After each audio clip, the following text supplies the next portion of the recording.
안녕하세요. 네, 명절 잘 보내고 계십니까? 인사를 드려야 되겠네요. 새해 복 많이 받으십시오. 네. 네. 우리나라 사람들이 참 복 받는 걸 좋아하죠. 근데 저희들은 하나님께로부터 내려오는 영생의 축복을 받은 사람들이니까 이제 우리가 추구해야 될 복은 영원한 상급에 대한 복이죠. 신앙생활을 잘해서 하나님 앞에 섰을 때에 그 칭찬과 영광과 존귀라는 그런 상을 받는 그런 연습들을 잘 해야 되겠다라는 생각이 듭니다. 우리 함께 기도하고 시작하겠습니다. 기도하겠습니다. 우리 영혼을 사랑하시는 살아계신 우리 주 아버지 하나님, 죄악 가운데 출생하여 하나님 앞에 원수로 행하던 이 어리석고 불쌍한 죄인들을 우리 주 예수 그리스도께서 흘려주신 생명의 보혈로 우리의 모든 죄악을 영원히 대속해 주시고 멸망과 형벌의 구덩이에서 우리를 구원해 주신 것을 진심으로 감사를 드립니다. 또 이 소중한 하나님의 몸된 교회 안에 우리를 인도하셔서 진리의 말씀을 배우며 또 남은 생에 하나님의 말씀 안에 살아가는 은혜를 허락해 주심을 참으로 감사를 드립니다. 역사의 마지막 때를 살아가는 저희들 남은 생애를 하나님의 복음을 전하며 주님의 말씀에 순종하며 이 죄악된 세상에 하나님의 나라가 이루어지는 것을 위해서 모든 것을 준비하고 모든 것을 행하는 삶이 되기를 간절히 소망합니다. 때마다 또 일마다 필요한 말씀을 우리에게 공급해 주시고 또 늘 함께 해 주시고 우리의 부족하고 또 연약하고 어리석음들을 항상 일깨워 주셔서 겸손하게 주님과 동행하며 주님의 뜻이 이루어지는 것을 간절히 소망하며 남은 생에 살아갈 수 있도록 역사해 주시기를 간절히 기도합니다. 또 주일을 맞이하여 주님의 은혜를 사모하는 영혼들을 한자리에 불러 모아 주시고 하나님의 은혜를 찬송하며 주님 말씀을 함께 나눌 수 있도록 우리를 이 자리에 불러 모아 주신 것을 감사드립니다. 필요한 말씀을 우리에게 보내주시고 듣는 모든 분들의 마음과 삶을 어루만져 주셔서 이 마지막 시대에 참으로 지혜롭게 명철하게 행할 수 있도록 일깨워 주시기를 간절히 소망합니다. 또 명절 연휴를 통하여 오가는 많은 발걸음들이 있습니다. 모든 걸음걸음 지켜주시고 안전하게 모든 일정을 잘 마무리할 수 있도록 역사해 주시고 소중한 시간들을 통해 가족에 대한 그 의미를 다시 한번 생각하는 유익하고 복된 시간들이 될 수 있도록 자비를 베풀어 주시옵소서. 오늘 모든 시간의 시종을 주 성령께서 친히 다스려 주시고 주관해 주시기를 부탁드립니다. 우리를 영원한 멸망에서 건져 주신 고마우신 예수님의 이름으로 감사하며 기도드렸습니다. 아멘. 자, 우리 디모데 전서 4장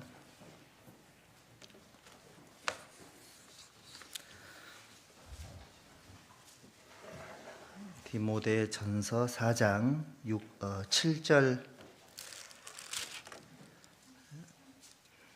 7절과 8절 우리 천천히 함께 읽겠습니다. 망령되고 허탄한 신화를 버리고 오직 경건에 이르기를 연습하라.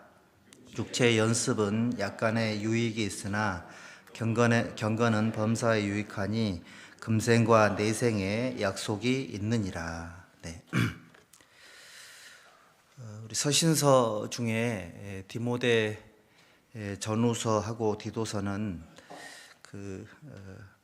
바울 사도께서 그 믿음의 제자 되는 그 디모데하고 디도라는 사람에게 보내신 개인 서신인데 아마 이 성경이 우리 신앙생활하는 저희들에게 각 개인들이 하나님 앞에 어떻게 사는 것이 잘 사는 것인지를 잘 가르쳐 주는 그런 내용이 아주 풍성하게 들어있는 책일 거다라고 생각을 합니다. 디모데 전후서, 디도서 읽어보면 이렇게 명확하게 신앙생활을 하는 것이 하나님의 뜻이구나라는 것을 충분하게 우리가 이해할 수 있을 거다라고 생각을 합니다. 근데 여기 보니까 망령되고 허탄한 신화를 버리고 오직 경건에 이르기를 연습하라라고 돼 있잖아요. 이 말씀이 되게 신앙생활을 해볼수록 되게 은혜가 되는 것 같아요. 연습하라라고 그랬으니까 그 과정이라는 것이 있을 것이고 처음부터 잘 익숙하지가 않을 거니까 충분한 연습을 통해서 신앙생활을 잘할 수 있게 된다라는 그런 의미라서 이제 막 신앙생활 해보려고 하시는 분들이나 또 신앙생활의 개선이 필요한 분들이나 신앙생활 속에 뭔가 정복해 보려고 하는 그런 어떤 목적이 있는 분들에게는, 그러니까 개선이나 정복을 해야 될 신앙의 영역이 있는 분들에게는 사실 제일 중요한 게 일정한 행동의 그 반복이잖아요. 그런 것들이 반복해서 계속 이루어졌을 때 그것이 개선되고 정복되는 것이 신앙생활인 것 같아요. 사실은 그 손으로 하는 운동들은 모두가 다 레슨이라는 걸 받아야 되잖아요. 감각으로만 하면 일정한 수준 이상 올라가기가 어렵고, 이제 배드민턴 같은 경우도 아무리 힘이 센 사람이 쳐도 레슨 받고 훈련 받은 사람들에게는 도저히 이제 뛰어넘을 수가 없는 그런 벽이라는 것이 있습니다. 이제 그런 것처럼 신앙생활도 처음부터 잘할 사람 못할 사람이 정해지는 것이 아니라 이제 필요성을 느껴야 되겠죠. 내가 이 신앙생활을 정말 개선해야 되겠다, 또는 내가 이 약한 이 부분을 뛰어넘어야 되겠다, 이런 목적이 있는 사람들은 반드시 일정한 행동들을 반복을 해야 되고, 반복을 통해서 그 폼이라는 것이 몸에 배었을 때 신앙생활을 아마 잘할 수 있을 거다라고 생각을 합니다. 그래서 여기 8절에도 육체의 연습은 약간의 유익이 있으나, 그렇죠.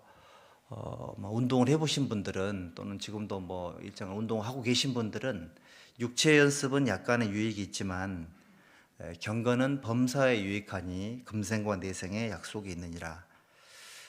신앙생활이 연습인데 경건에 이르기를 연습하는 건데, 이거를 하면 이 세상에도 그렇고 영원한 내세에서도 약속이 있다라고 기록이 되어 있잖아요. 이게 무슨 약속일까? 현세에서 신앙생활 잘하면, 사람의 행위가 여호와를 기쁘시게 하면, 연습을 통해서, 그러면 그 사람의 원수라도 그로 더불어 화목해 하시느니라. 신앙생활 속에 내 모든 삶의 영역이 뭐 우선순위의 법칙이라든지, 또는 뭐 희생과 헌신의 법칙이라든지, 순종의 법칙이라든지, 이런 것들을 삶 속에서 하나하나 자세히 실행을 하면은 이 세상에서도 잘 돼요. 물론 육신적인 것도 잘 될 수도 있겠지만 제일 중요한 게 뭐냐면 마음의 평강이라는 것이 유지가 되죠. 마음의 평강이 유지가 되면 신앙생활이 이제 외부적인 그 우리의 마음을 요동치게 만드는 외적인 요소들이 많잖아요. 세상에 뭐 사업을 하시는 분들이나 직장생활 하시는 분들은 정말 급변하는 정세 또는 환경, 또는 여러 가지 그 세상 속의 이슈들, 이런 것들이 사람들의 마음을 이제 정신을 못 차리게 만드니까, 그런 세상 속에 살고 있는 저희들이니까 마음의 평강이라는 것이 이렇게 없으면 한 요동치게 돼 있죠. 그렇게 되면 사실은 마음으로부터 신앙생활에 힘이 나오는 거니까 이게 좀 어려움이 있을 수 있거든요. 그런데 금생에서 신앙생활 연습을 잘하면 세상으로부터 자기 마음을 보호할 수 있고, 우리는 세상에 물들지 않는 그런 소극적인 삶을 사는 것으로만 만족할 수 없는 사람들이잖아요. 세상으로부터 나를 지키는 거, 저희들 그 이상이죠. 세상에 있는 구원받지 못한 사람들에게 하나님의 나라를 전파하고 그 사람들에게 하나님의 은혜를 깨닫게 하는 게 우리의 목적인 거니까 사실은 금생에서의 우리의 삶의 연습이 내 신앙생활의 연습이 전도하고 직결된다라고 해도 과언이 아니고요. 그리고 내 생에도 약속이 있다 그랬으니까 많은 사람들을 옳은 대로 돌아오게 하고 하나님 나라를 위해서 열심히 사는 사람들은 반드시 하나님께서 천국에서 우리를 큰 상으로 갚아주실 것이 틀림이 없을 거다라고 우리가 믿습니다. 그러니까 이제 이제 구원받은 지 얼마 안 되신 분들은 말씀을 듣는 연습, 지난주에도 말씀을 드렸지만 말씀을 읽는 연습, 또 듣는 연습, 순종하는 연습, 생각하는 연습, 또 말씀 외우는 연습, 이런 연습들을 많이 하셔야 되고, 또 기도하는 연습이라든지 또는 모임에 참여하는 연습, 또 봉사하는 연습, 또 이제 우리 교회 안에 쓰는 저희들만의 언어가 있잖아요. 형제 자매라는 표현들. 사실 저희 교회 안에 쓰는 용어들이 세상에 잘 안 쓰는 단어들이 많아가지고 처음에 이제 세월이 좀 지나긴 했지만 저도 이 단어들이 참 힘들더라고요. 그래서 이제 그런 용어들을 또 연습을 해야 되고, 또 이제 형제님들은 서로 악수하는 연습, 이것도 악수하는 연습. 그 악수가 서양인들에게는 그런 의미라면서요. 나는 너를 해할 무기가 없다라는 그런 뜻이라고 하는데, 악수를 한다라는 것은 나는 당신을 향해서 마음이 열려 있고 당신에게는 뭐라 그럴까요? 이렇게 좀 당신은 해야 할 만한 무기가 없다, 이런 의미라고 하니까 악수하면서 속에 칼을 품으면 안 되는 거죠. 악수보다 조금 더 한 단계 나아가는 게 이제 허그죠, 허그. 물론 이제 우리 문화는 허그가 좀 불편하긴 한데 사실은 이런 어떤 그런 것들도 연습이 필요하죠. 그리고 이제 처음에 이제 좀 잘 모르는 사람인데 막 와서 이렇게 친한 척하고 그러니까는 좀 그런 것도 좀 불편하고 하죠. 사실 그런 것들도 연습이 필요해요. 그래서 구원을 받고 나서 사실은 큰 것부터 작은 모든 것들이 연습이다라는 것을 우리가 알 수가 있습니다. 그러면 구원받고 좀 살아가는 사람들은 괜찮은 거냐, 연습을 안 해도 되는 거냐, 그렇지가 않죠. 그래서 개선이라는 게 필요하잖아요. 개선. 우리 신앙생활을 해보신 분들은 자기 자신이 제일 잘 알아요. 그래서 자기가 뭘 좀 익숙하게 잘하고 뭘 좋아하는지, 또는 어떤 게 좀 부족하고 어떤 게 좀 연습이 필요한지를 본인이 제일 잘 압니다. 그럼 구원을 받고 나서는 왜 열심히 모임을 나가는 거 봉사하는 거냐? 개선이 필요한 거예요. 개선이 필요하지 않다, 그 사람은 이미 이제 마스터 반열에 올라가신 거니까 제가 생각했을 때는 신앙생활 안 하셔도 될 것 같아요. 근데 이제 그런 분들이 많지 않으실 거니까 개선이라는 게 필요하고, 여기서 조금 더 욕심을 내보면 어떤 분야에 있어서는 정복이라는 게 필요하죠. 그렇지 않으세요? 뛰어넘어야 되겠다. 이 영역은 내가 뛰어넘어야 되겠다. 이런 이제 그런 부분이 있을 건데, 이거를 그러니까 신앙생활 속에 내가 장악하지 못하면 안 되는 그런 영역이 있을 거예요. 그 부분은 본인이 이제 뛰어넘어야 돼요. 그래서 우리에게는 부단한 노력이 필요하고 연습이 필요한 겁니다. 디모데후서 3장 1절부터 4절까지 쭉 이제 말세에 고통하는 때가 이르리니 이래가지고 말세의 세상을 살아가는 사람들의 그 특징들을 쭉 얘기를 쭉 하면서 그 5절에 보면 경건의 모양은 있으나 능력을 부인하는 자니 이들에게서 네가 돌아서라 그랬잖아요. 경건에 이르기를 연습하라라는 그 말씀은 경건이 신앙생활이니까, 신앙생활은 사실은 능력이죠, 능력. 하나님의 나라는 입에 있지 않고 능력에 있느니라, 이렇게 기록이 되어 있으니까요. 우리도 신앙생활 하면서 뭔가 내 삶을 통해 하나님의 능력이 확실하게 드러나고 자기 스스로 보기에도 이제 우리가 1년 동안 신앙생활을 막 이렇게 이리저리 막 좌충우돌하고 또 막 부침도 심하고 막 이래도 1년 지나고 나면 그래도 내가 작년보다 조금 더 나아졌구나 이런 생각 드시죠? 어떠세요? 1년, 아마 1년 지나고 나면 그래도 내가 작년보다 조금 더 성숙했네 이런 생각이 들 거예요. 왜 그랬냐면 그게 연습의 힘이에요. 저희 교회의 정기적인 모임, 정기적인 봉사, 정기적인 전도하는 그런 프로그램들 이런 것들이 이 속에 참여됨으로 말미암아 우리를 성장시키는 거거든요. 계속 자극받고 있잖아요. 이런 것들이 그래서 우리가 하나님 앞에 살아갈 수 있는 힘도 이곳에서 얻어지는 겁니다. 그러니까 마지막 때가 되면 될수록 부지런히 모이기를 힘쓰고 노력하는 이유는 연습을 통해 얻어지는 은혜가 있기 때문에 그런 거거든요. 그러니까 신앙생활은 능력이 있는 거니까 내가 성장했다면 뭔가 이타적인 삶을 살려고 노력하는 것이 정상이고 내가 연습을 충분히 연습을 하고 있는 사람이라면 뭔가 타인들에게 유익을 주는 사람이 되려고 노력하는 거겠죠. 나의 봉사 또는 나의 기도를 통해서 나의 노력을 통해서 하나님께서 또는 형제 자매님들이 또는 내가 속한 모임이 또는 봉사 부서가 뭔가 발전되고 뭔가 하나님께 응답을 많이 받고 이런 쪽에서 뭔가 주님의 역사가 드러난다면 그게 우리가 신앙생활하는 보람이기도 하고 살아있다는 증거이기도 하고 지금 잘 살고 있다는 어떤 그런 뭐라 그럴까요? 증거물들이 될 수도 있겠죠. 그래서 여기 디모데전서 6장 한번 보시죠. 6장에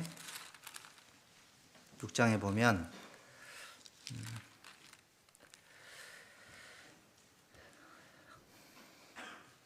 6장 6절, 7절, 8절까지 같이 읽어보죠. 그러나 지족하는 마음이 있으면 경건이 큰 이익이 되느니라. 우리가 세상에 아무것도 가지고 온 것이 없음에 또한 아무것도 가지고 가지 못하리니 우리가 먹을 것과 입을 것이 있은즉 족한 줄로 알 것이니라. 여기 보면 경건의 능력 중에 지족하는 마음이 경건에 큰 유익이 된다고 기록이 되어 있는데 내가 정말 경건한 삶을 살고 있냐 체크를 해봐야 되겠죠. 여러분들 지금 현재 지족하는 마음이 있는지 지금 현재 지족하는 마음이 있는지를 체크해 보는 게 좋아요. 욕구 불만인 사람은 경건한 삶을 살기가 어렵습니다. 왜냐하면 늘 그 마음이 요동치기 때문에 그래요. 시편 131편에 여호와여 내가 큰 일과 맺히지 못할 기이한 일을 힘쓰지 아니하나이다 그랬잖아요. 그러니까 우리의 마음이 큰 일과 맺히지 못할 기이한 일을 하려고 하면 막 요동치는 것이 있거든요. 여러분들이 도모하는 것들 중에서 마음이 요동치는 어떤 세상적인 계획이 있고 어떤 그런 것들이 있다면 이거는 조금 조심해야 될 어떤 부분이 있습니다. 왜 그러냐면 여기 사실은 그리스도인들의 경건한 마음은 노력을 하고 많이 연습을 하지만 사실은 결과는 하나님께 맡기는 게 우리의 장점이거든요. 그리스도인들의. 그런데 여기 보니까요. 7절 우리가 세상에 아무것도 가지고 온 것이 없음에 또한 아무것도 가지고 가지 못하리니 먹을 것과 입을 것이 있은즉 족한 줄로 알 것이니라. 지족하는 마음이 없으면 경건하지 않는 삶이다 이런 거죠. 열심히 하고 최선을 다하고 엄청난 에너지를 쏟아붓지만 결과는 하나님께 맡기는 거죠. 그리고 육신적인 삶도요. 먹을 것과 입을 것이 있은즉 족한 줄로 알지니라 이런 구절이 있죠. 이게 무슨 금욕주의적인 삶을 살아야 된다 그 얘기를 하는 게 아니죠.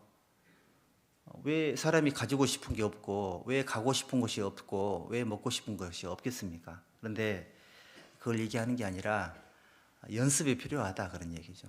지족하는 연습, 자족하는 연습. 여기 빌립보서 4장도 한번 보시겠습니까? 빌립보서 4장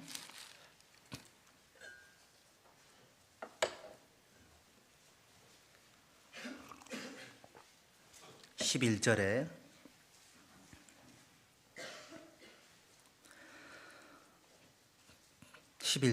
함께 읽어보죠. 내가 궁핍함으로 말하는 것이 아니라 어떠한 형편에든지 내가 자족하기를 배웠노니. 어떠한 형편에든지 내가 자족하기를 배웠노니. 뭘 통해서 배웠을까요? 연습을 통해서. 12절 내가 비천에 처하는 것도 연습해 봤고 풍부에 처하는 것도 연습해 봤고 모든 일에 배부르며 배고픔과 풍부와 공포에도 일체의 비결을 배웠노라 그랬죠. 연습을 통해서 개선시켰고 정복했다라고 표현을 하고 있잖아요. 우리 그리스도인들의 지져가는 연습 중에 마음의 평강을 지키는 것이 최고의 연습 중에 하나죠. 경건의 능력은 마음의 평강입니다. 세상적인 것들로 인해서 마음이 요동치는 거, 이거 하나님이 원치 않을 거예요. 세상 것에 요동치는 것은 세상 사람들이 하는 행동이죠. 그래서 이제 우리 그리스도인들하고는 어울리지 않는 그런 모습들이 세상 일에 연연하고, 사실은 있는 힘을 다해 사는 게 필요하죠. 하지만 거기 연연하면 안 되거든요.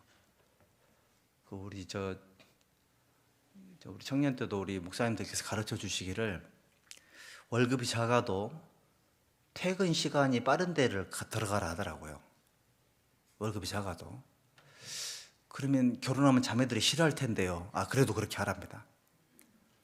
살림은 자매들이 하는 거니까 신경 쓰지 말고. 왜 그러냐 그랬더니, 퇴근하고 나서 하나님을 직접적으로 섬기는 시간이 필요하대요. 그러니까 우리 이렇게 배웠잖아요. 집에 있는 것도 신앙생활이고 직장 생활도 신앙생활이다.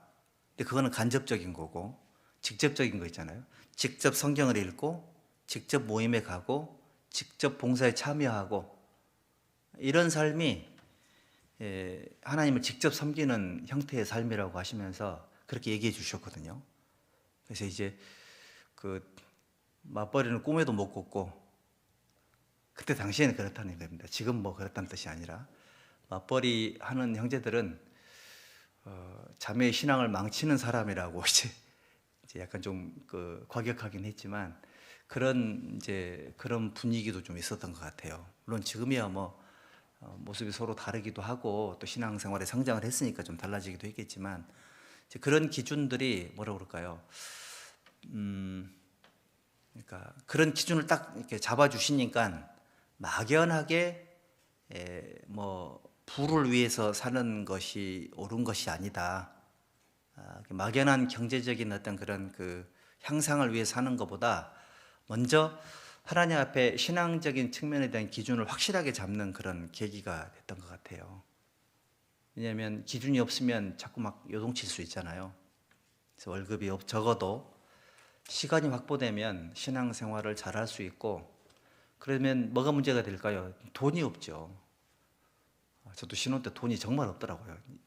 이제 월급 받아 일주일 만에 돈이 하나도 없어갖고, 그런 게 참 많았던 것 같은데, 물론 그때 이제 무슨 연습을 했을까요? 그래서 배고픈 연습, 돈 없는 연습, 이걸 그때 많이 하게 된 것 같아요. 그래서 그런 연습도 하게 된 것 같고, 하여튼 여러 가지 신앙생활 속에 연습을 하게 된 것 같은데, 아마 여기 계신 분들은 더 할 거란 생각이 듭니다. 삶 자체가 연습이죠. 삶 자체가. 결혼하기 전에도 연습이었는데 결혼하고 나니까 또 연습이 더 많이 필요하고, 자식이 생기니까 더 힘들죠. 시집장가 가니까 더 힘들다 하더라고. 손주 들어오고 막 이러니까 더 힘들고. 사실은 물론 이제 좋은 것도 있겠지만 삶의 모든 영역이 사실은 미지의 세계로 나아가고 있고, 계속 우린 전진하고 있으니까요.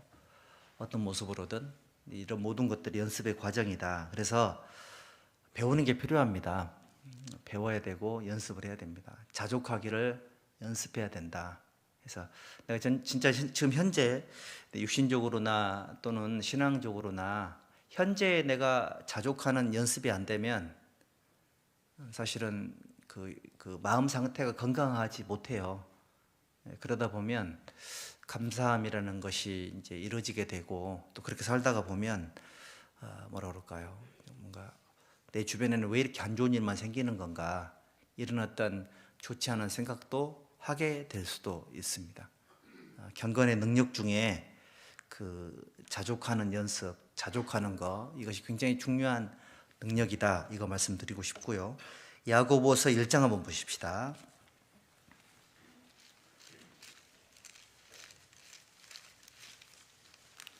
야고보서 1장 26절,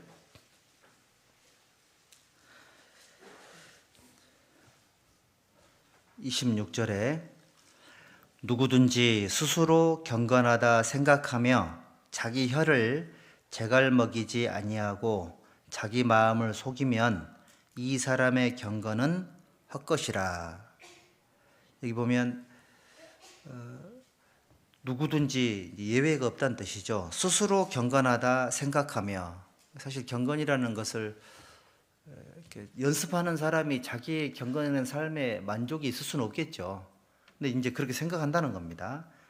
그래서 자기 혀를 제갈먹이지 아니하고, 이제 이런 사람이라면 주로 뭐 판단을 하거나 정죄를 하거나 이런 어떤 언어 형태가 나오겠죠. 자기 마음을 속이면 이 사람의 경건은 헛것이라. 우리가 이런 이제 사실은 실수를 할 수 있거든요. 그래서 선줄로 생각하는 자는 넘어질까 조심하라 그랬잖아요. 어떤 사람이 자기 혀를 제갈먹일 수 있느냐? 연습하는 사람은 훈련 받고 있는 상태니까 이거는 이거다라고 정확하게 말하기가 쉽지가 않을 거예요. 왜냐하면 신앙생활 하다 보면 조금 더 깊은 어떤 그런 깊이를 갖고 있는 사람들이 있을 수 있거든요. 적절한 예인지 모르겠지만, 혹시 이제 무협지 읽어보신 분들은 읽어보면 고수들이 계속 나오죠. 처음에 읽어보면 와, 이거 엄청난 고수인데 더 고수가 있고, 진짜 주인공은 완전히 뭐 신적인 존재죠. 어마어마한 고수가 나오는데, 근데 이제 그거 무협지를 좋아하지는 않았었지만 한 3개월 정도 한번 빠졌던 그런 기억이 있거든요. 구원 받기 전에. 근데 이제 신앙생활 하면서 제가 그런 생각을 해봤습니다. 자, 마태복음 6장 33절 잘 아시죠? 너희는 먼저 그의 나라와 그의 의를 구하라. 그리하면 이 모든 걸 너에게 더하시리라. 그 말씀 잘 아시죠? 근데 그 말씀의 깊이를 이해하는 것이 1년 차가 다르고 10년 차가 다르고 20년 차 다르고 30년 차 다르죠?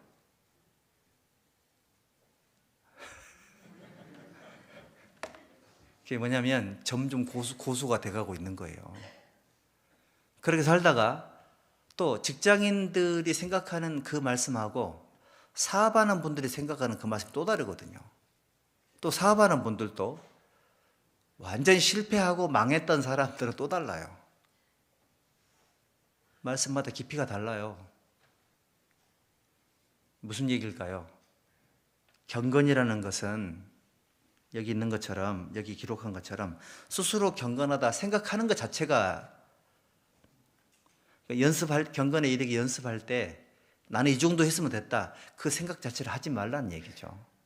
그게 아니고 자기 마음을 속이는 거 옳지 않습니다. 그리고 이제 그 어떤 뭔가 자신감 있는 표현을 했을 때 나중에 한 5년, 10년 지나가지고 자기 자신을 돌아보면, 아이고 그때 내가 너무 좀 교만하게 말했었구나, 너무 좀 철이 없게 너무 심하게 표현을 했구나, 이런 생각을 아마 하실 때도 있을 거라는 생각이 들어요. 경건의 능력이라는 것은 자기가 뛰어넘었다라고 생각하지 않는 겁니다. 나는 지금도 노력이 필요한 사람이고 연습을 해야 될 사람이다, 이렇게 이제 생각하는 것이 경건한 사람들의 능력이에요. 그리고 계속해서 성장을 해야 되고 계속해서 우리는 하나님께로 나아가야 될 그런 사람들이다. 그래야지만 자기 혀를 제갈먹일 수, 그러니까 그 믿음의 분수라는 게 있잖아요. 믿음의 분수대로 지혜롭게 생각해야 되고, 또 믿음의 분량을 벗어나는 말을 하지 말아야 되고, 이런 것들이 경건한 사람들의 삶의 특징인 거죠. 그리고 여기 27절, 함께 읽어볼까요? 하나님 아버지 앞에서 정결하고 더러움이 없는 경건은 곧 고아와 과부를 그 환난 중에 돌아보고 또 자기를 지켜 새 속에 물들지 아니하는 이것이니라. 경건한 사람들은 자기보다 더 어려운 사람들을 생각하죠.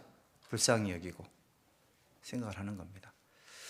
교회에 우리가 이제 헌금 생활하는 것도 마찬가지죠. 어떤 분들은 교회가 운영되는 게 어떻게 운영되는지 잘 모르는 분도 계시고, 또 어떤 분들은 물론 세상 사람들이긴 하지만 교회가 국가권 줄 아는 사람도 있더라고요.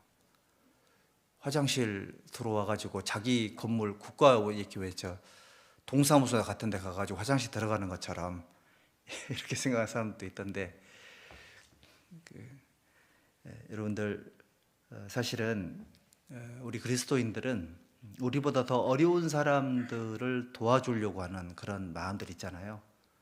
이런 마음들이 필요합니다. 그래서 여기 육신적으로도 어려운 사람들을 불쌍히 여기는 마음도 있어야 될 뿐더러 신앙적으로 어려운 사람들을 불쌍히 여기는 마음 또한 중요하겠죠. 왜냐하면 하나님이 신경 쓰는 세 부류의 분들이 계시잖아요. 첫 번째는 고아, 그다음에 미망인들, 성경 과부라고 되어 있고, 그다음에 나그네. 이 세 부류의 사람들은 하나님 신경 쓰세요. 불쌍히 여기는 마음이 있거든요. 왜냐하면 보호자가 없잖아요. 보호자가 없고 안식처가 없으니까 나그네들이 길을 가다 보면 이 사람을 재워야 되고 보호를 해야 되는 거니까 하나님의 마음이 구원을 받지 않은 사람들을 향해서도 마찬가지고 구원받지 않은 사람들을 불쌍히 여기는 마음이 하나님 있으시잖아요. 오병이어 기적 때도 너희들이 먹을 걸 좀 줘라. 혹시 집에 돌아가는 길에 혹시 기진할까 한다고. 이런 표현들도 보면은 우리 예수님은 기본적으로 어려운 사람들을 불쌍히 여기는 마음이 있는 것 같아요. 긍휼을 베푸는 것은 경건한 삶이다. 그리고 여기 또 자기를 지켜 새 속에 물들지 아니하는 이것이니라. 구별되는 거죠. 구별되는 것, 거룩하게 살아가는 것, 이게 중요한데 다 구별된 삶을 살고 계실 거예요. 알코올 종류는 다 끊으셨죠?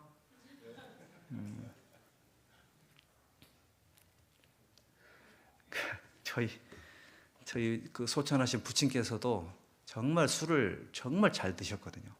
저도 술 잘 먹게 생겼잖아요. 저는 술은 좋아하지 않았습니다. 잘 먹지도 않았고요. 근데 제 아버지가 술을 너무너무 좋아하셔가지고 제가 어느 날 꿈을 꿨는데, 아버지 구원을 받고 나서요, 아버지가 술을 드시는 꿈을 꾼 겁니다. 제가 엄청 불길한 예감에 전화를 드렸죠. 우리 어머니께. 혹시 아버지 요즘 술 먹냐고. 우리 엄마가 뭐뭐부터 하시더라고요.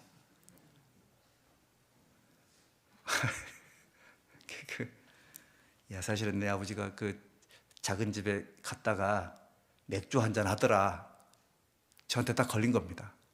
그래서 제가 아버지 전화 드려가지고 아버지가 온 집안을 망치게 하려고 지금 작정을 하셨냐고 제가 막 뭐라 그랬거든요. 여러분들, 우리는 그런 사람 없죠? 여름에 막 덥다고 뭐 알코올이 뭐 이게 뭐 맥주가 술이냐 이러면서 한 잔씩 하시고.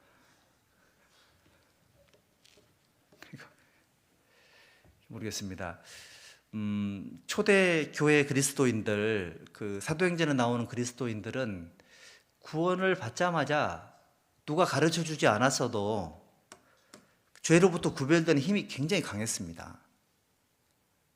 그리고 데살로니가 교회 성도들도 데살로니가 지역이 우상숭배가 굉장히 많았던 도시거든요. 근데 그곳에 있는 성도들도 구원을 받자마자 우상을 버렸거든요. 구원을 받은 그리스도인들의 최고의 특징이 뭐냐면 죄를 버립니다. 구원을 받았는데 죄를 버리는 것과 연결이 안 된다? 이거는 잘못된 거예요. 구원받은 그리스도인들은 죄를 싫어하는 마음이 자연스럽게 마음속에 형성이 되고요. 그러니까 성경에 기록되지 않았어도 양심이라는 것이 있어가지고 야 이건 안 될 것 같아 이런 마음들이 크거든요. 근데 그런 마음들이 없다? 이거는 사실은 마음이 좀 이렇게 좋은 마음 상태는 아닌 거죠. 그래서 저는 우리 형제자매님들이 세속적인 거 있잖아요. 세속적인 거. 누가 시키지 않아도 이게 세속적인 거다. 이게 내 신앙생활에 마음을 빼앗고 시간을 빼앗고 금전적인 손해를 입히는 그런 세속적인 그런 것들이 있다면 계속 해야 될까요? 버려야 될까요? 버리는 것을 추천드립니다. 버리는 연습을 좀 해보세요. 이거 계속 갖고 있으면 본인 신앙생활이 힘들어요.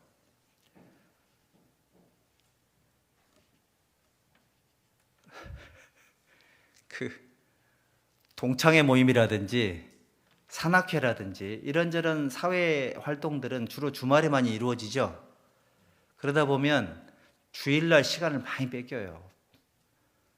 제가 알고 있는 어떤 형제님은 이제 사업을 하셔야 되는데 산악회에 가입이 돼 있고 그 산악회가 뭐냐면 이제 그 동일 업종에 있는 분들의 모임이더라고요. 그러니까 이제 사실은 그 일감을 주고받고 하니까 그게 이제 몇 억대가 왔다 갔다 하다 보니까 이제 그런 해결을 못 하시더라고 그런 거를. 근데 무적정해서 무조건 하고 그걸 끊어야 된다 이렇게 말씀드리기보다 본인이 신앙생활을 하기 위한 마음이 있고 또 하나님을 향한 그런 어떤 은혜에 보답하는 마음이 있고자 한다면 세상을 사는 목적이 있잖아요, 그렇죠? 그 목적에 해가 되거나 또는 그 마음이 나뉘게 되는 그런 요소들은 제거를 해야 되는 거예요. 그러면 마음이 맑아지고요. 마음이 맑아지면 신앙생활이 밝아져요. 마음이 청결한 자가 복이 있나니 저가 하나님을 볼 것이며 그랬잖아요. 하나님을 본다는 얘기가 뭘까요? 말씀의 의미가 정확하게 밝아지고요. 내세의 지향적인 삶을 사는데 갈등이 안 생겨요. 생각 한번 해보십시오. 나만 세상을 열심히 살고자 할까요? 여기 계신 분들은 다 나보다 열심히 안 사는 사람들일까요? 그렇지 않거든요. 다들 열심히 살고 있고요. 다들 바빠요. 그런데 마음의 맑기는 다 다를 거예요. 마음의 맑기가 하나님께서 보시기에 그 하나님을 향한 마음의 맑기가 다 다를 거라고, 밝기도 다 다를 거예요. 수많은 사람들이 내 마음의 맑음을 빼앗는 더러움들, 내 마음의 밝아짐을 해야 하는 어두움들을 그대로 방치하면 당연히 신앙생활이 재미없고 힘들고 어렵죠. 근데 그런 것들은 연습이 필요해요. 이걸 제거하는 연습. 그러니까 더러움을 제거하고 어둠을 제거했더니 맑아지고 밝아지더라. 그거를 경험하잖아요. 그러면 개선이 되고 좋아져요. 그러면 더 좋은 걸 경험했기 때문에 좋지 않은 걸 버릴 수가 있는 거예요.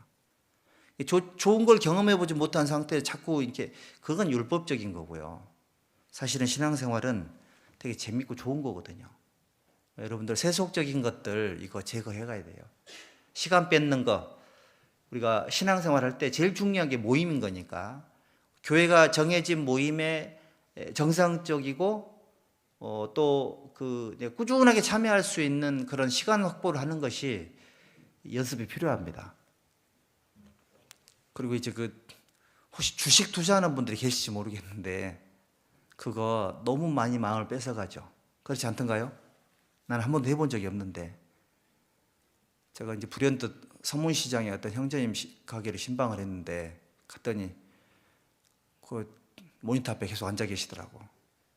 근데 아니 무슨 일 가만히 그거 계속 보고 있더라니까요.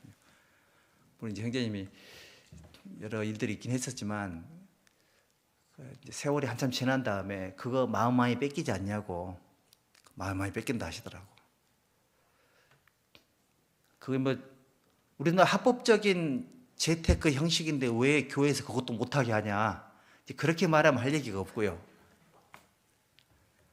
우리나라에서 알코올 섭취는 법적으로 뭐 막아져 있나요? 그러면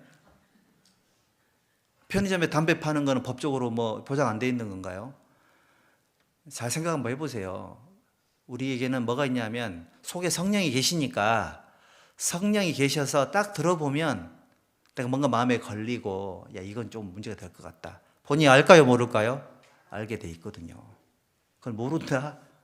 모르는 것은 뭔가 수상한 겁니다. 근본적으로. 여러분들 설교 시간이라 구체적으로 말씀드리기 어렵지만 마음을 빼앗고 시간을 빼앗는 세속적인 것들로부터 자기 자신을 지키셔야 돼요. 그거 안 하면 아마 경건한 삶에 일정한 수준에 올라가기가 쉽지가 않을 겁니다. 경건한 삶은 그런 거다. 이거 말씀을 드리고 싶고요. 말이 나와서 우리 명절이니까 보통 이제 우리한테는 우리에게 주어진 명절은 일단 연휴라는 거, 그 다음에 뭐죠? 오랜만에 가족들을 만나는 거, 이런 게 이제 우리에게 연휴라는 것의 의미인데, 사실은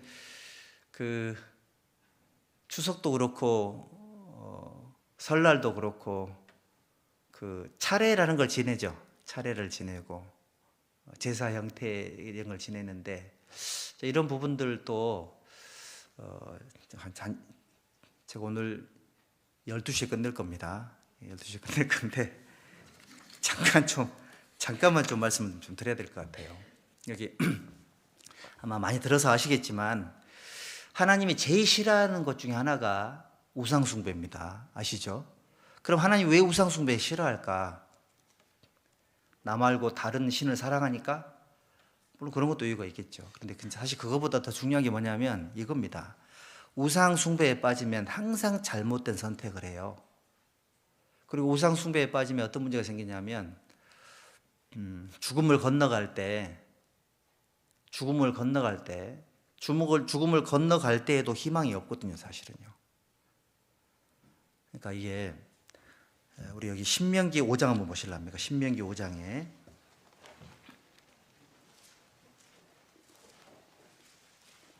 신명기 5장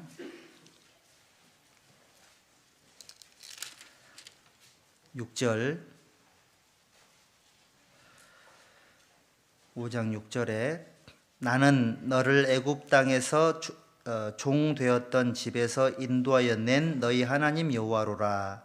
나 외에는 위하는 신들을 내게 있게 말지니라. 너는 자기를 위하여 새긴 우상을 만들지 말고 위로 하늘에 있는 것이나 아래로 땅에 있는 것이나 땅 및 물속에 있는 것에 아무 형상이든지 만들지 말며 그것들에게 절하지 말며 그것들을 섬기지 말라. 나 여호와 너의 하나님은 질투하는 하나님인즉 나를 미워하는 자의 죄를 갚되 아비로부터 아들에게로 3, 4대까지 이르게 하거니와. 하나님께서 우상 숭배하는 거 하지 말라고 말씀을 하셨죠. 그리고 여기 보니까요, 9절 끝부분에 보니까 나를 미워하는 자의 죄를 갚되라고 돼 있죠. 이게 좀 무서운 표현이잖아요. 자, 우상을 숭배하는 것은 하나님을 미워하는 죄다. 그리고 그 죄를 갚아줄 거다. 아비로부터 아들에게로 3, 4대까지 이르게 하거니와. 사실은 우상 숭배가 하나님이 제일 싫어하는 행동인 거니까 하나님께 복받기를 바라서는 안 되겠죠. 그래서 여기 고린도전서 10장도 한번 보시죠. 10장 7절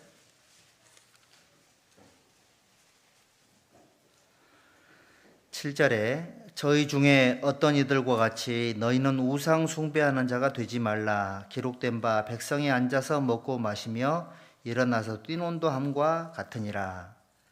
우상 숭배하는 자가 되지 말라라고 기록을 하고 있습니다. 14절 그런즉 내 사랑하는 자들아 우상 숭배하는 일을 어떻게 하라고요? 피하라, 이렇게 돼 있죠. 골로새서 3장입니다. 3장 5절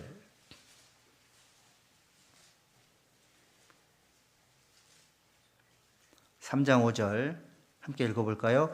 그러므로 땅에 있는 지체를 죽이라. 곧 음란과 부정과 사욕과 악한 정욕과 탐심이니 탐심은 우상숭배니라. 땅에 있는 지체를 어떻게 하라고요? 죽이라고 돼 있죠. 주기라고 돼 있고, 그 중에 탐심이 뭡니까? 뭔가 그 탐내는 마음이잖아요. 탐내는 마음이 뭐라고 그랬죠? 우상숭배다. 우상숭배라는 것 자체가 그리스도인들도 여기 자유롭지 못할 수도 있다, 이런 뜻이거든요. 한마디로 말해서 우상이라는 게 뭐냐면, 우상이 이제 영어로 아이돌이죠, 아이돌. 우상이라는 것이 하나님보다 더 사랑하는 것, 이게 이제 우상인 겁니다.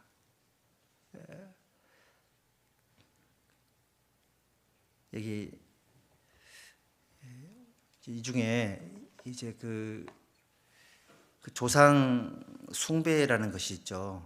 우리나라 사람들이 기독교에 갖는 가장 큰 반감이 나를 낳아주고 길러주신 조상들을 무시한다, 이런 거잖아요, 그렇죠? 이런 거고, 교회 다니는 사람들은 조상도 몰라보고 부모도 몰라보는 불효막심한 사람들이다, 이렇게 인식을 하고 있는 건데, 사실은 왜 이제 그런 마음을 갖고 있냐면, 이제 여러 가지 오해 때문에 그래요. 오해 때문에. 여기 보니까요, 조상 제사를 지내는 이유가 두 가지인데, 첫 번째는 조상 제사는 조상에 대한 효심을 표현하는 당연한 수단이라고 믿고 있는 거예요. 그렇죠? 두 번째는 제사를 지낼 때 조상의 혼백이 와서 제사상을 받아 잡수신다라고 믿고 있는 거예요. 사실 있잖아요, 조상에 대한 그 효를 강조하는 것, 부모님에 대한 효를 강조하는 것 굉장히 중요하죠. 근데 조상 제사의 문제가 뭐냐면, 효를 표현하는 방법이 조상에게 제사를 드리는 것이 최고의 효를 표하는 어떤 그런 형태라고 믿는 데서 문제가 있는 겁니다. 살아생전에 잘해드리는 것에 대한 강조하는 것보다 죽은 사람에 대한 제사 자체가, 그걸 드리지 않는 것이, 또는 드리는 것이 효를 행하는 최고의 모습이고, 또는 불효의 최고의 형태다라고 인식하고 있는 그런 믿음 때문에 그런 생각들을 하고 있는 것 같아요. 사실은 우리 여기 에베소서 한번 보실까요? 에베소서 6장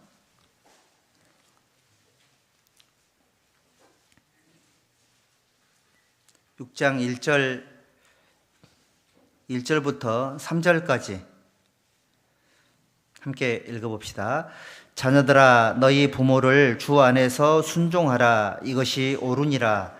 내 아버지와 어머니를 공경하라. 이것이 약속 있는 첫 계명이니 이는 내가 잘되고 땅에서 장수하리라. 이제 여기 부모님을 주 안에서 순종하라. 이것이 옳으니라. 아버지와 어머니를 공경하라. 이것이 약속 있는 첫 계명이니 이는 네가 땅에서 잘되고 땅에서 장수하리라. 사실은 성경에서 가장 크게 다루고 있는 인간들 간에, 사람들 간에 가장 중요한 하나님께 정해주신 그 법이 부모님에게 순종하라라는 의미죠. 효를 행하라, 이런 뜻이잖아요. 사실은 혹시 이제 그 제사 때문에 조상도 몰라보고 부모도 몰라본다 하고 하면, 이런 구절들을 좀 찾아가지고 좀 가르쳐 줄 필요가 있습니다. 성경은 부모님을 정말 효도하라고 했고, 효에 대해서 가장 강조한 종교가 사실은 기독교다, 성경이 가르칩니다. 이거를 알려주는 게 필요할 것 같고요. 여기 그러니까 이런 거죠. 그 부모님을 공경하는 것은 하나님의 가르침이고 유교보다 훨씬 더 우선적인 가르침이잖아요. 그런데 문제가 뭐냐면, 효를 행하는 방식이 제사를 드리는 거냐 아닌 거냐의 차이고, 살은 사람에게 하는 거냐 돌아가신 분에게 하는 거냐, 이 차이잖아요. 그런데 제사를 드리는 사람들은 돌아가신 분에 대한, 그리고 제사 형태에 대한 약간 좀 지나친 집착이죠. 그렇죠? 그게 아니면 다른 것을 인정하지 않는, 이런 어떤 잘못된 어떤 그런 기준을 가지고, 그런 잣대를 가지고 우리를 보니까 이게 이제 갈등이 생기고 문제가 생기는 것 같아요. 근데 사실은 우리가 뭐 알아야 되냐면 죽음이라는 거 있잖아요. 죽음이라는 것은 단절이죠, 단절인 겁니다. 죽음을 건너간 분이 다시 돌아와요, 못 돌아와요? 어느 구절을 예로 들 수 있어요? 누가복음 16장에 그 부자와 나사로 얘기 나오죠. 거기에 아브라함이 부자에게 뭐라 그랬습니까? 너희와 우리 사이에는 큰 구렁이 끼어 있어. 그 구렁이가 뱀 아닌 거 알죠? 큰 간격이 있어가지고 건너가려고 해도 갈 수가 없고 오고 싶어도 못 온다. 한번 죽음을 건너간 사람은 다시 돌아와요, 못 돌아와요? 돌아올 수 없어요. 죽음을 건너간 사람은 그걸로 끝인 거예요. 그러니까 그러니까 혼백이라는 것이 떠돌아다닌다고 생각을 하니까 이제 또는 제사를 드렸을 때 와서 먹는다고 생각하니까 이제 그렇게 하는 건데, 사실은 성경에서 말씀하시는 효는 죽은 이후의 효입니까? 살아생전의 효입니까? 살아생전의 효로 행하라고 되어 있는 거예요. 죽음 이후의 문제는 사람의 영역이 아니에요.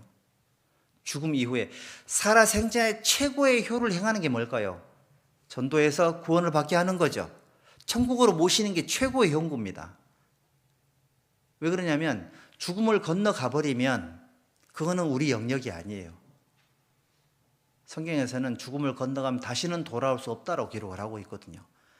욥기 7장도 한번 보실랍니까? 욥기 7장에 욥기 7장 9절 10절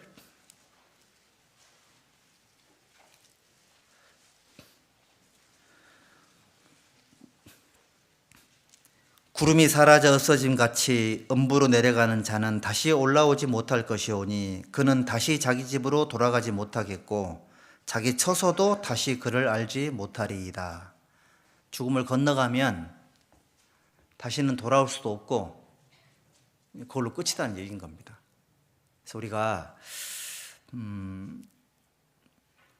그리스도인들도 조상 제사를 드리는 것의 어떤 변론을 위함이 아니라 우리도 이제 효에 대한 기본적인 개념이 정립이 되어 있어야 됩니다.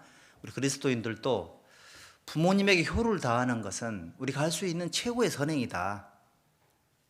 살아생전에 부모님에게 효를 다하셔야 돼요.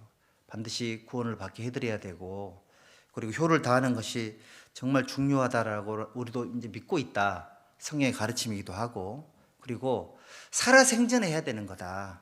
왜냐하면 죽음을 건너가면 다시는 돌아올 수 없기 때문이다. 이런 것들이 정리가 되어 있어야 되고요. 그리고 만약에 있잖아요, 조상의 혼령이, 돌아가신 부모님의 혼령이 있다면, 돌아온다라면, 우리 목사님께서 여러 번 말씀을 하셨지만 1년에 한 번 기일날 밥을 차리는 게 맞을까요? 삼시세끼 밥을 차리는 게 맞을까요? 그럼 부모님이 섭섭해 하십니다. 야, 나는 간식 안 주냐? 이러거든요. 세끼가 뭡니까? 간식도 차려드리고 해드릴 게 많죠.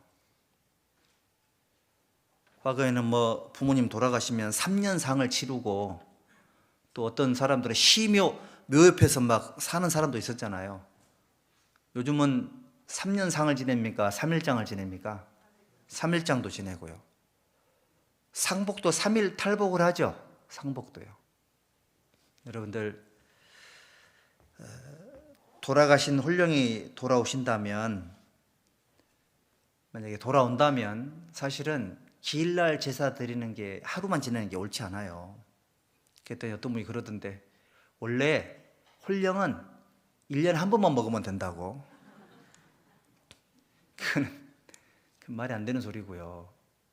그러니까 이거는 싸우란 얘기가 아니라 좀 정중하게 표현할 필요가 있겠죠. 아니, 아버지, 제 생각 한번 해봅시다. 돌아가신 분이 다시 온다고 하면, 정말로 돌아온다고 하면 1년에 하루가 되겠냐, 이게. 그리고 이제 어느 정도 세월이 지나면 제사도 또 안 하죠. 안 하잖아요. 이 제사는 하지 맙시다. 유통기한이 지났으니까. 그러면 그때 받아 잡섰던 그 조상신들이 나한테 해코지해야 안 되겠어요? 그리고 또 조상 제사를 드려서 내가 잘 됐다면 그럼 미국 사람들은 조상 제사를 안 지내는데 왜 이렇게 돈을 잘 벌고 잘 살까요? 물어볼게요. 기독교인이 부자예요? 불교 믿는 사람이 부자예요? 기독교인 부자라고요? 불교 믿는 그럼 불교가 훨씬 더 세네 우리보다. 조상신이 우리에게 행운을 가져다 주고 복을 가져다 준다. 이건 사실은 근거가 없죠. 데이터도 없고요. 이건 믿음이에요, 믿음. 믿음의 영역이거든요. 왜냐하면 우리 형제 자매님들이 정리를 잘 해놔야지만 말에 논리가 생기거든요. 싸우지는 마시고요. 자, 조상 제사는 사실은 이게 기록에 보니까 이렇더라고요. 사실은 조상 제사는 우리나라 고유의 풍습이 아닌 거 아시죠? 우리나라가 5,000년 역사라고 하는데 조상 제사를 드리는 건 500년 정도밖에 안 됩니다. 제가 조사를 좀 해봤더니 원래 이제 고려 시대까지는 우리나라가 그 불교였잖아요. 국교가. 불교는 뭐예요? 불교는 죽은 조상이 돌아오는 겁니까? 환생하는 겁니까? 원래 정통 불교는 환생하는 거예요.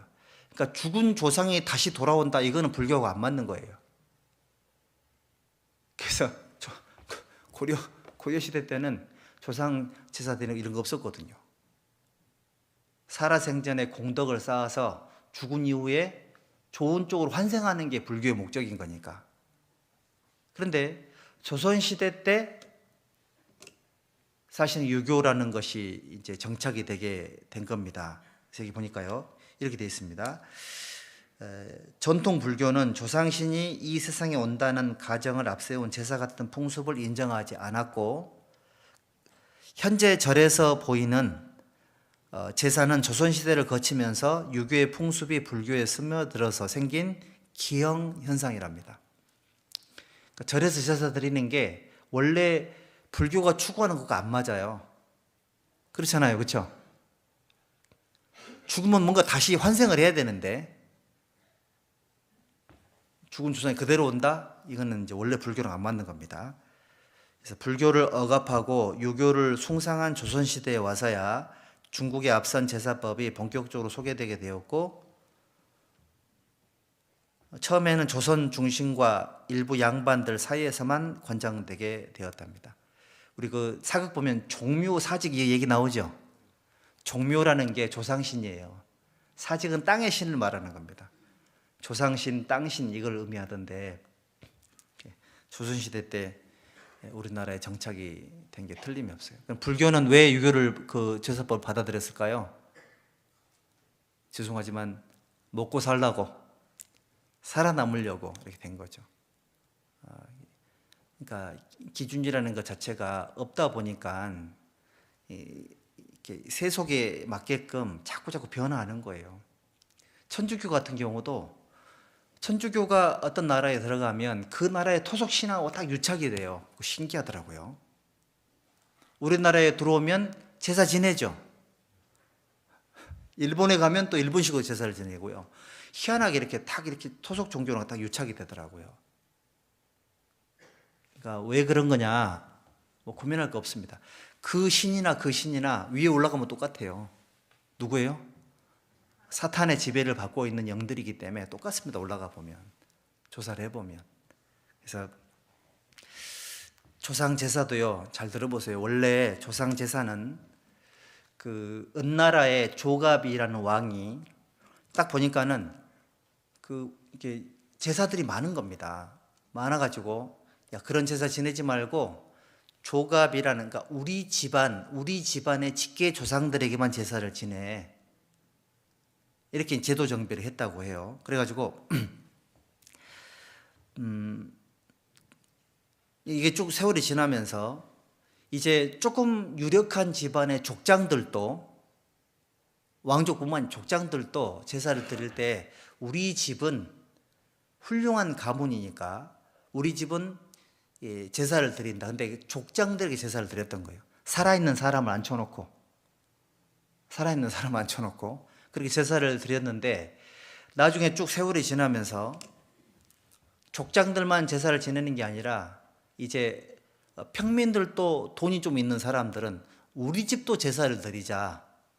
그래서 산 사람에게 제사를 드리고, 산 사람에게 제사를 드리면 되겠나 싶어서 죽은 사람에도 제사를 드리게 되고, 그게 계속해서 이제 발전을 하게 되면서 지금 우리나라의 그 제사법이 있죠. 제가 그 네이버 제사법 찾아보니까 아주 복잡하더라고. 제사상 차리는 것도 그렇고. 수백 년 동안 내려오면서 그 제사법이라는 게 만들어지게 된 거더라고요. 여러분들, 원래 제사는 산 사람에게 드리는 것이었다. 원래. 그러다가 이제 쭉 내려오면서 죽은 사람들에게 제사를 드리게 됐었다. 이렇게 이제 기록이 되어 있습니다. 조사해 보면 다 나옵니다. 그리고 원래 있잖아요. 원래 우리가 이제 배웠던 것처럼 원래 우리나라도 있잖아요. 사실은 이제 중국도 그렇지만 원래는 원래는 사람에게 제사를 드리는 게 아니고 하늘에게 제사를 드렸다고 하잖아요. 하늘에게. 그러니까 살아있는 사람이나 죽은 조상의 제사를 드리는 게 아니라 원래 제사는 하늘에게 드리는 게 원래 천단 제사라고 아실 거예요. 이게 원조고요. 그러다가 이제 산 사람에게 드리게 되고 죽은 사람에게 드리게 되고 그런 과정을 거쳤던 거죠. 그리고 이제 그 공자가 죽어야 나라가 산다라는 책 아시죠? 99년도에 나온 책이던데 거기 보면 이제 유교라는 그 문화, 유교라는 것이 어떻게 생기게 됐고 이것이 어떤 패단을 가져왔고 지금 이것이 얼마나 문제가 있는지를 고발하는 그런 책이에요. 물론 이제 반론도 많았지만 그 책 속에 보면은 지금 중국, 그다음에 뭐 홍콩 있죠. 그다음에 한국, 일본 이런 나라들 지금도 조상 제사를 드리고 있다. 그분의 얘기는 그렇습니다. 조상 제사를 드려서 후손들이 잘 먹고 잘 산다면 우리 99년도가 뭐 있었던 해죠? IMF 있었던 해잖아요. 그러면 서양하고 제사를 드리는 동양 사국하고 어느 곳이 더 경제적으로 풍요하냐? 물론 이제 그 비유가 적절한지는 모르겠지만 이제 그런 표현을 하면서 우리나라에 들어와 있는 유교가 좋은 영향도 미쳤지만 현재 굉장히 좀 좋지 않은 그런 영향도 있어서 이것은 이제 옳지 않다. 이제 그런 내용의 책인데 나중에 혹시 한번 그 집안에 조상 제사가 심하신 분들은 한번 읽어보면 그 이제 얘기할 때 좀 도움이 될지도 모릅니다. 한번 읽어보시면 좋겠다는 생각이 들고요. 그래서 여기 그래서 그 제사 자체가 원래는 하늘에 드렸던 거였다. 그리고 산 사람에게 드렸던 거였다. 산 사람에게. 그러다가 이제 죽은 사람에게까지 전해지게 됐고 지금 우리나라는 어떻죠? 산 사람들한테는 별로 잘 안 하죠. 그런데 죽은 사람에게 막 하는 것은 표현이 좀 그렇지만 굉장히 아주 막 너무 진지하고 그거 잘못되면 막 문제가 생기고 그렇잖아요.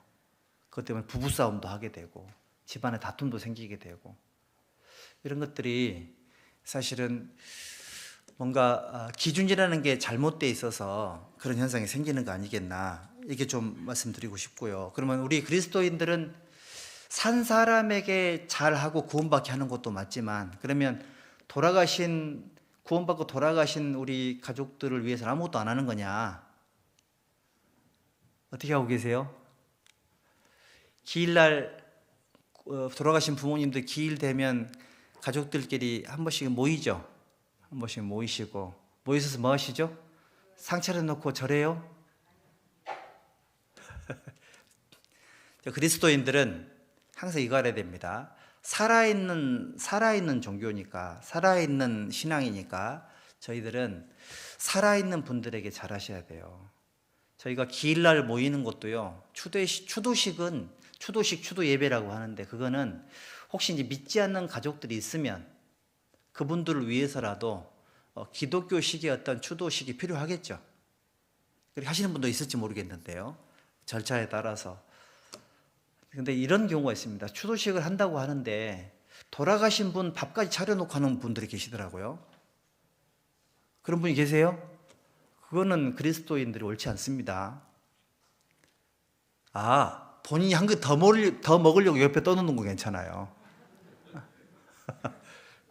돌아가시는 분의 밥을 차리고 국을 떠놓는 것은 옳지 않습니다. 우리 그리스도인들은 혹시 이제 온 가족이 다 구원을 받았다 그러면 그날 우리를 위해서 모이는 거예요. 우리를 위해서. 살아있는 사람들을 위해서 모임을 하는 겁니다.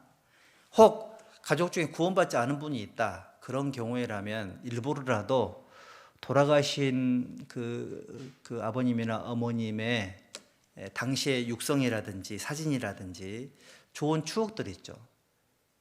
그 아버지가 나한테 해줬던 좋은 거 이런 거 있잖아요. 그런 것들을 돌아가면서 한 번씩 말을 하고 이렇게 하는 게 필요하긴 합니다. 하지만 추도식이라고 해가지고 이거를 이렇게 막 그 제사 드리는 것처럼 이렇게 해서는 안 되는 겁니다. 우리 그리스도인들 그것이 맞지 않습니다. 그래서 항상 추도식은 돌아가신 분들을 위한 것이 아니고 살아있는 우리를 위한 거다. 이거를 꼭 기억을 하셔야 되겠고, 그리고 이제 물론 이제 구원받지 않은 분들의 그걸 자극할 필요는 없겠죠. 자극하지는 말고 마음 속에서 그 구원받지 않은 가족들과 모여서 얘기를 하다 보면 일정 부분 대화가 좀 잘 안 되고, 왜냐하면 이제 영이 다르니까요. 그런 부분들을 보면서 마음 속에 뭔가 좀 전도해야 되겠다는 그런 마음의 각오를 새롭게 하는 것이 필요할 거다라고 생각을 합니다. 그리고 이제 여기 잘 아시겠지만 여기 고린도전서 10장을 한번 보시죠.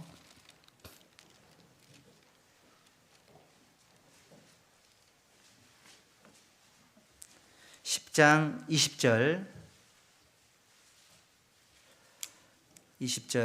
함께 읽읍시다.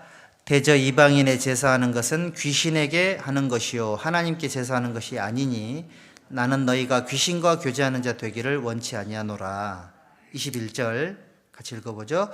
너희가 주의 잔과 귀신의 잔을 겸하여 마시지 못하고 주의 상과 귀신의 상에 겸하여 참여치 못하리라. 그렇죠. 우상 숭배하는 것 자체가 그리스도인들에게 옳지 않고, 우리나라 같은 경우는 이제 조상 숭배하는 부분이 우리랑 맞지가 않죠. 그리스도인들은 살아있는 분들에게 잘하는 것이 효를 행하는 것이다. 살아있는 사람들, 그걸 절대 잊지 말아야 되겠고, 그리고 이제 조상 제사를 드리는 그 행위가 효를 행하는 거냐, 그렇지 않다라는 거, 돌아가신 분은 다시 돌아오지 못한다라는 거. 하지만 기일을 지키는 것이 아니라 꼭 돌아가신 그날 할 필요는 없습니다. 전후로 해서 가족들이 모일 수 있는 시간에 혹시 추도식이나 추도 예배 같은 거 할 것 같으면 적당한 날을 받아가지고 이렇게 하시고, 뭔가 살아있는 사람들의 유익을 위해서 추도식도 하는 것이 좋겠다라는 생각이 들고요. 고린도 교회 성도들은 하도 제사를 많이 지내가지고 제사 드리는 음식이 너무 많이 남아서 시장에서 갖다 팔았다 그랬잖아요. 시장에 갖다 파는 음식이 제사를 드리는 음식들이 대부분인데, 제사를 드리는 음식인지를 알고 먹으면 안 된다 그랬죠. 물어보지 말고 먹는 건 괜찮지만 알고는 먹으면 안 된다. 양심이 더러워지기 때문이다. 이렇게 말하고 있죠. 그때 어떤 분이 또 그 제사 드리는 음식 먹으면 귀신이 뱃속으로 들어가냐고. 귀신이 들어가는 게 아니고요, 양심이 더러워져요. 양심이 상한다고. 귀신이 뱃속에 못 들어갑니다. 세균은 들어가겠지만 귀신의 뱃속 못 들어가고, 그게 필요하죠. 그래서 제사 음식도 알고는 먹으면 안 됩니다. 양심이 더러워지게 되고, 혹시 그 모습을 누군가 보게 되면 본 사람의 신앙에 문제가 심각해질 수도 있거든요. 이런 부분들은 기본적인 부분들이니까 잘 하실 거라 생각이 들고요. 그래서 사도행전에도 금한 게 4가지가 있었죠. 우상의 제물과 피, 목매어 죽인 것, 음행을 멀리하라고 되어 있는데, 첫 번째가 우상의 제물이었잖아요. 제물. 다니엘도 다니엘 시대 때도 모든 음식이 느부갓네살 그 양반이 이제 자기를 신이라고 칭했으니까 신에게 제사 드렸던 음식, 이거를 최고의 음식으로 생각을 했었으니까요. 다니엘도 우상의 제물에게 드렸던 음식을 먹지 않으므로 자기 몸과 마음을 하나님 앞에 구별시키려고 노력을 했잖아요. 경건하게 살고 싶으면